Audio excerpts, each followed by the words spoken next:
Alors bienvenue à Bethel. Derrière nous, on trouve un village arabe qui s'appelle Bitin.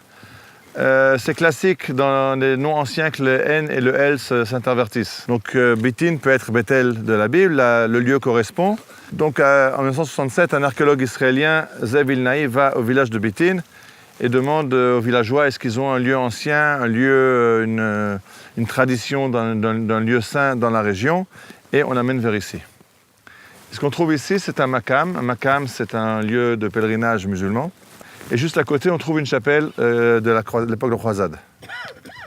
Donc de nouveau, ce que j'ai dit tout à l'heure, les traditions restent. Si on trouve une mosquée sur une chapelle, apparemment, il faut chercher ce qu'il y avait de juifs à l'origine à cet endroit-là. Pourquoi les musulmans et les chrétiens, d'abord les chrétiens, ensuite les musulmans, sont venus mettre une chapelle dans cet endroit-là? Qu'est-ce qui s'est passé ici? On est à Bethel, donc ce qu'on cherche, c'est l'endroit du songe de Jacob. Et il y a une tradition qui veut dire que ce serait l'endroit du songe de Jacob, donc il faut chercher par ici la pierre où Jacob pose la tête. Je rappelle l'histoire. Jacob est poursuivi par son frère Ésaü qui veut sa peau, et il doit s'enfuir. Isaac dit à Jacob, va chez mon beau-frère, chez Laban, et va là-bas chercher une épouse. Et Jacob quitte Hebron et va vers le nord, et il dépasse Jérusalem. Et à l'endroit qui s'appelle Bethel, la nuit se couche brutalement. Il met la tête sur une pierre et il fait un rêve. Dans ce rêve, il voit une échelle avec des anges qui montent et qui descendent. Et il se réveille le matin. Je me suis arrêté à la maison de Dieu sans le savoir. Bethel en hébreu veut dire la maison de Dieu. Et dans ce rêve, Dieu lui a promis qu'il serait avec lui, qu'il l'accompagnerait et qu'il le ramènerait sain et sauf au pays. La tradition juive est très sensible au fait que dans l'histoire du songe, il est marqué que sur l'échelle, il y a des anges qui montent et qui descendent. Si ces créatures viennent du ciel, elles devraient d'abord descendre et ensuite remonter. Et déjà Rashi, qui est un commentateur Moyen-Âge, dit les anges montent et descendent, c'est les anges qui accompagnaient Jacob en Israël n'ont pas le droit de partir en dehors du pays d'Israël, et donc ils repartent. Et les anges qui vont l'accompagner en dehors du pays d'Israël, anges de seconde qualité, c'est eux qui vont l'accompagner. Donc il y a un changement de garde. Je rappelle que quand il va revenir, il va se mesurer avec un homme, avec un ange au Bavar Yabok, et il va voir là-bas deux camps. Il apparaît l'endroit, Machanaïm, les deux camps. Il retrouve, d'après tradition, ces deux camps d'anges qui se prennent la relève. Les anges de diaspora remontent et c'est les anges d'Israël qui descendent pour l'accompagner. Ça, c'est une première tradition qui voit ça ici. Je rappelle une chose, il y a un arbre derrière nous qui est un chêne, c'est un des plus vieux chênes d'Israël. Malheureusement, il ne se porte pas très bien. On essaie de le soutenir pour éviter qu'il ne s'écroule. Et quand Jacob revient, il a d'abord été à Sichem, où il a acheté un champ, et il continue sa route vers le sud pour entrer à la maison. Et quand il arrive à Bethel, la nourrice de Rebecca qui l'accompagnait décède et il est enterré sous un chêne à Bethel.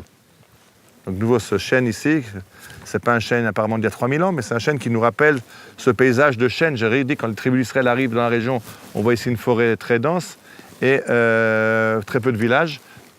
Et on voit un chêne donc, qui rappelle un petit peu ces chênes qu'il y avait à l'époque. La suite de l'histoire, c'est 1000 ans plus tard, quand il y aura le schisme.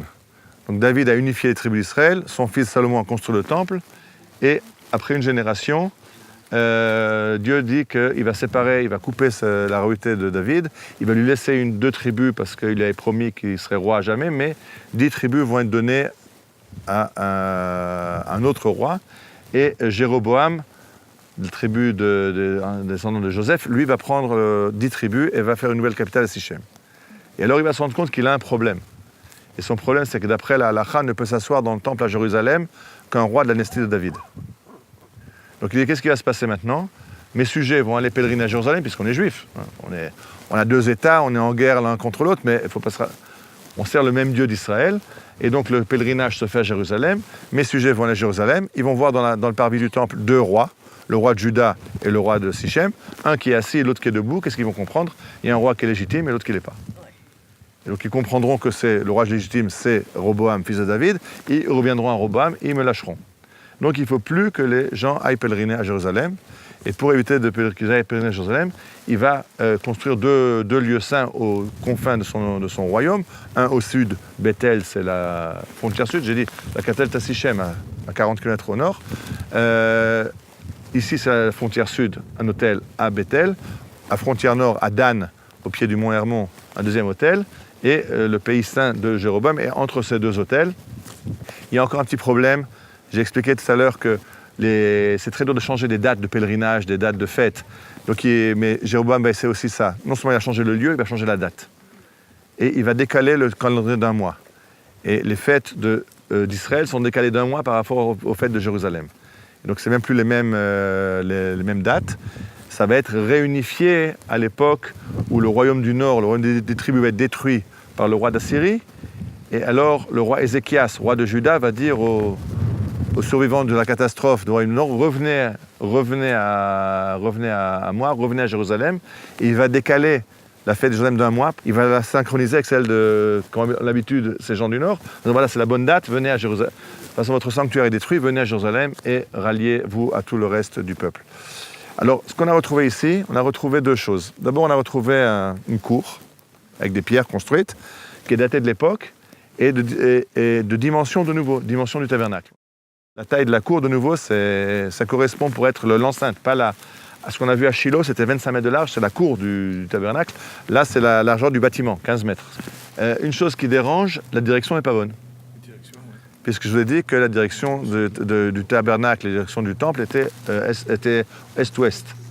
Alors là, regardez le soleil, ça c'est le sud, je suis maintenant face au sud. L'ouest est là. Ce bâtiment, il est à mi-chemin entre le sud et il est sud-ouest.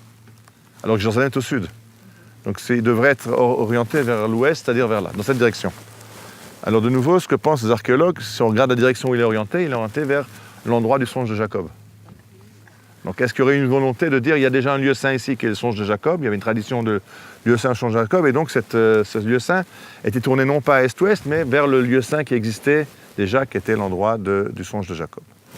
Tout ça, je ne sais pas.